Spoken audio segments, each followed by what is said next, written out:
Okay, good morning mga kamots.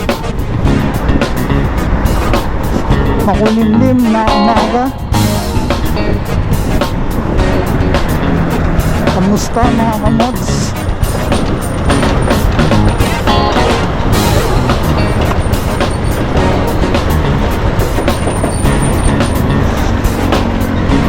Balita ako, may bagyo daw ngayon.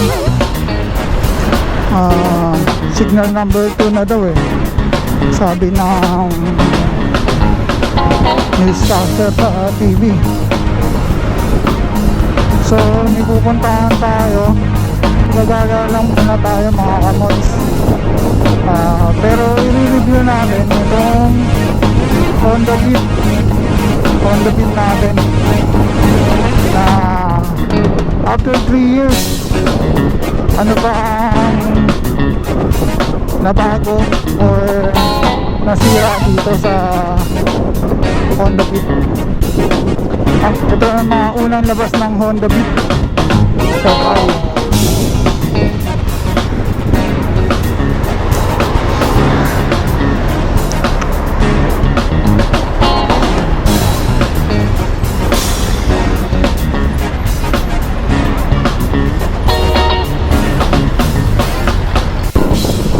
Okay, yun na mga kamots, no?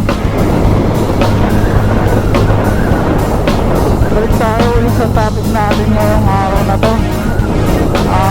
I-review natin kung gaano pa natibay ang Honda Beat ng FI. So yun na, pasensya na kayo mga kamots kung medyo pumipiyok tayo.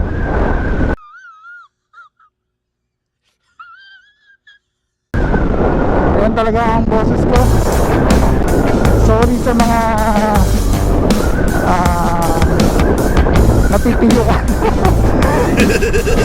Hindi kasi yun lang talaga yung ano.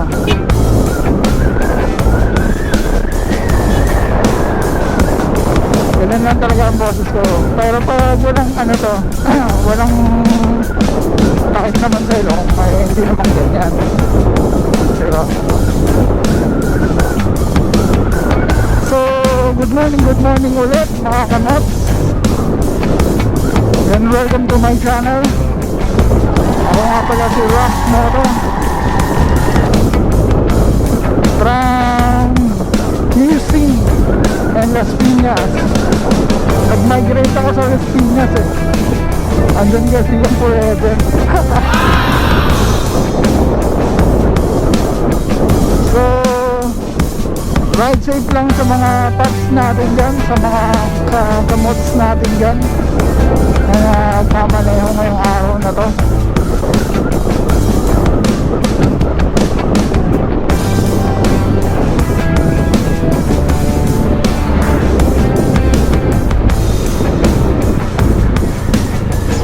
Yeah.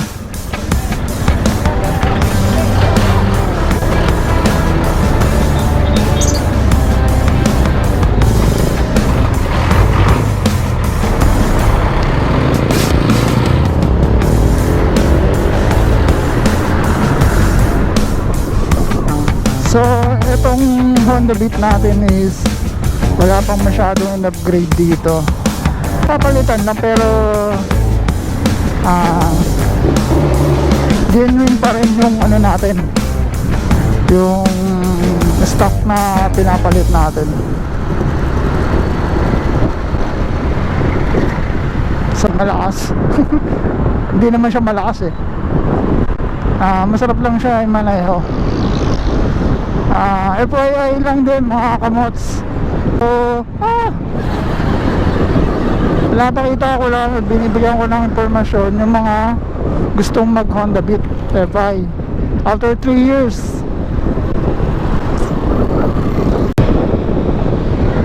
Okay, yan na nga mga kamots. About nga dito sa Honda Beat is yung throttle niya medyo, yung throttle pinagkakabitan nung dismount hand grip, yung parang doon medyo na to, medyo nasira na yung bandang gitna, pero okay pa naman. Biyahe ko pa naman to ng Pampanga.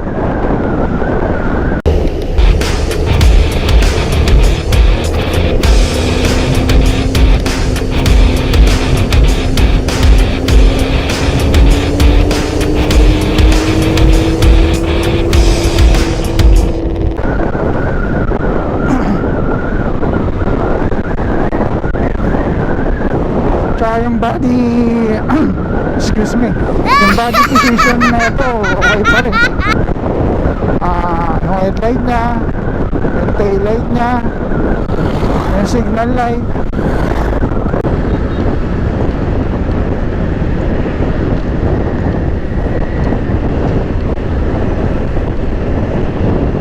so okay na okay pa rin siya after 3 years.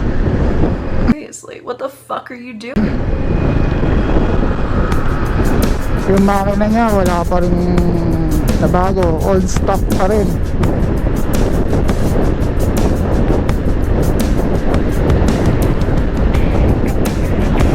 So hopefully makapasok tayo ng Kabyang. Ayan.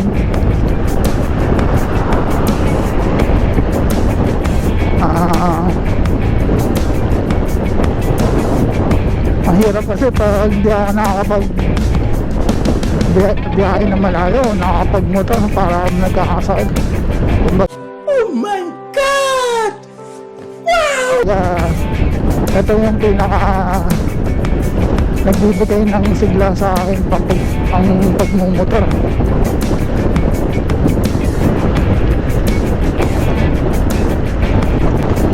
So ayan tumatakbo pa rin ng 70. Old stock, on the beat.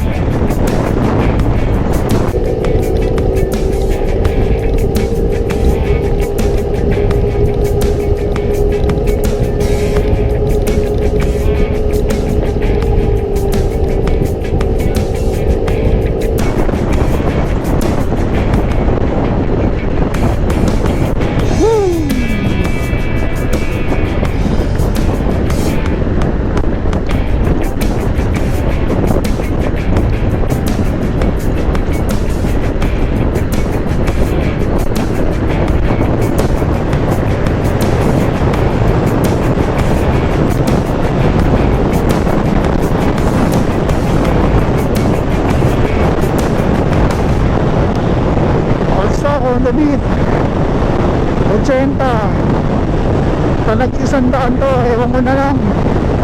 Ma'am, galing mo pala dyan hindi ko alam Puta.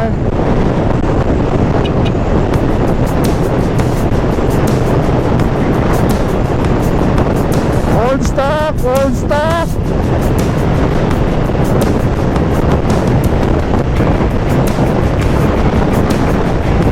Aba, matibay no?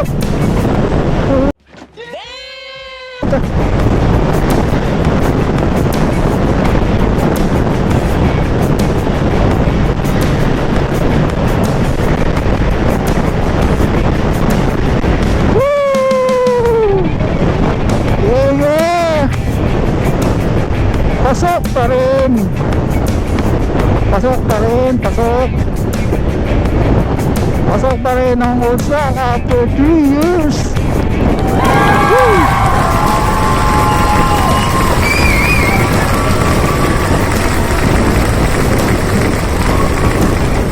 Konti na lang ayoko nang pumirot dun. Makukuha sana ng 100 to.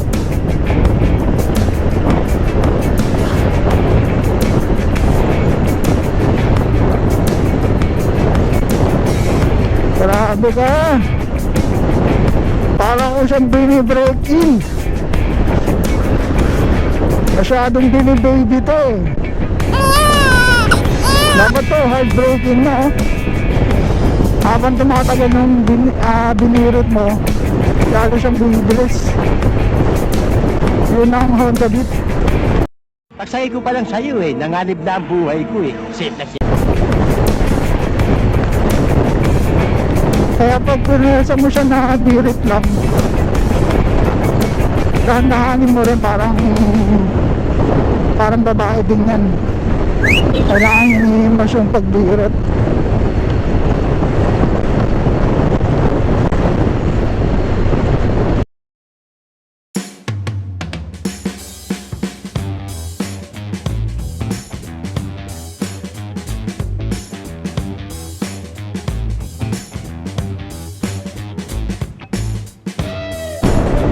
So, mga kamots, salamat sa mga panunood nyo ah. Na-appreciate ko yan, lalo na sa mga tropa natin dyan, mga motovloggers na sumusuporta rin sa atin. Sa Team Tangad, shoutout. And Aspiring Moto Playlist. Yeah. Okay, yun na nga mga kamots. Dito na tayo sa paanan ng Kabyang. So dito ko na i-start yung vlog ko ulit.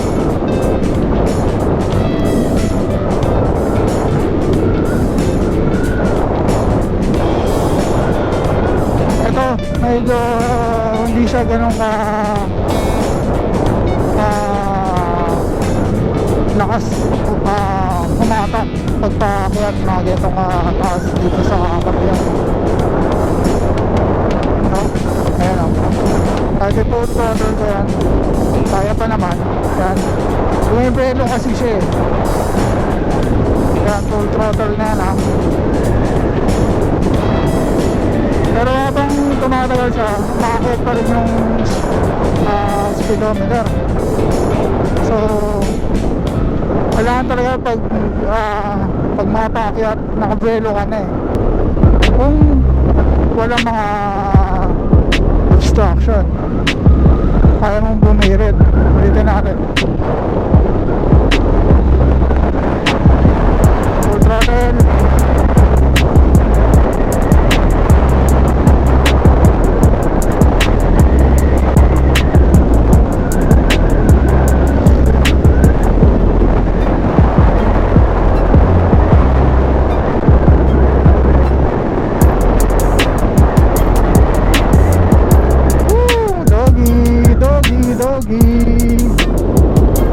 No! God, please, no! No! Hirap. Baka magabi ni Doggy. So yun ang kagandahan pa rin ng stock. At wala ka naman masyadong walang palitan. Okay naman kasi yung muffler na ito stock pa rin. Sinasapa to. Ayan o, full throttle. Makakat siya. Ayan, full throttle na. Ayan. May ano siya eh, kung parang ihahata ka niya kaya pag binitawag mo siya, kasi nasasagad na yun dun sa ano. Nga pala i-commander, sorry kung hindi na naman hindi na ako tayo sama.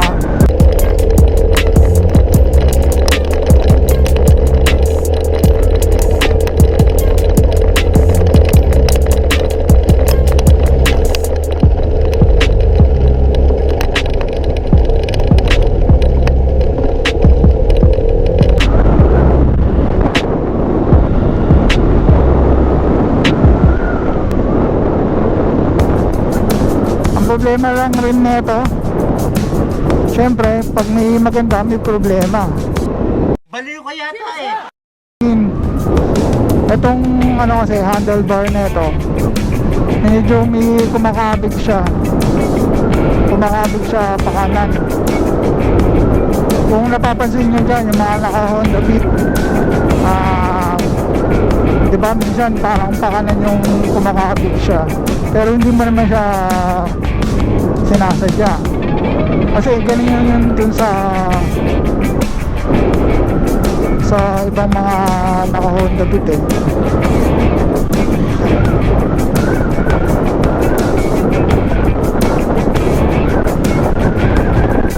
So marami na rin bikers dito. Yan.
At ayun, nakakamiss ko rin dito mga kamots, yung sobrang lamig. Kahit hindi naman sobrang pag, okay lang.